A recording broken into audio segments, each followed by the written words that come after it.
Stori ya Lisa na Mabeste itupe funzo kidogo wanaume. Baada ya Lisa ambaye alikuwa mke wa Mabeste, msanii aliyetamba na wimbo wa baadaye sana Sirudi Tena, kuachana na Mabeste, alienda kuolewa na rafiki mkubwa sana wa Mabeste ambaye walikuwa wanafanya wote mziki. Na ukumbuke Lisa na Mabeste walifunga ndoa kanisani na wakadumu kwenye ndoa kwa miaka 3, huku kwenye uchumba wakikaa miaka 5. Jumla wamekuwa kwenye mahusiano kwa miaka 8. Sababu kubwa ya Lisa kumwacha Mabeste ni uchumi wa Mabeste kuyumba baada ya kutumia hela nyingi kwenye matibabu ya huyo mke wake. Baada ya kuachana na Mabeste, alikwenda kuolewa na mwanamume mwingine. Maisha ya Mabeste yalizidi kuwa magumu, kwani huyo mume mpya wa Lisa ambaye alikuwa rafiki wa Mabeste, urafiki wao ulikufa kwa maana connection yao ya biashara haikuwepo. Mpaka hivi sasa Lisa kamzalia huyu jamaa mwingine watoto 2, na pia kipindi yupo kwa Mabeste alimzalia pia watoto 2. Hapa tupate funzo kidogo. Unajua rafiki yako mkubwa muda wote anageuka adui yako mkubwa, na hakuna watu wanaokuumiza moyo kama watu ambao umewapa trust.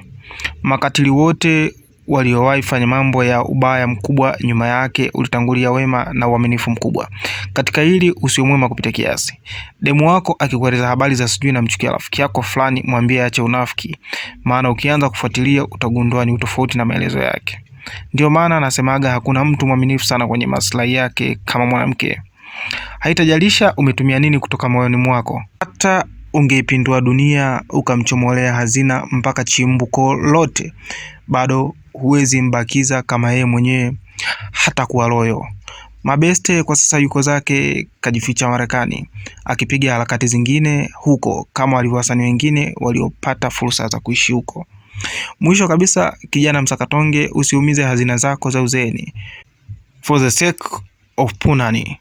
Wewe ndiye utakayeumia zaidi mambo yakigeuka. Mwanamke hana cha kupoteza, maana ukiangalia maandiko yanasema mahali fulani ilipo hazina yako ndipo na moyo wako ulipo. Popote pale ukiona ulipowekeza vinaondoka na moyo wako, na moyo umebeba magonjwa, hasira, laana, baraka na kadhalika. Kijana, utakuta umegharamia sherehe za harusi kwa gharama zako. Ukikaa vibaya na send off unaweza gharamia ukijifanya nice guy. Hivyo mwisho wewe ndiye utaumia zaidi.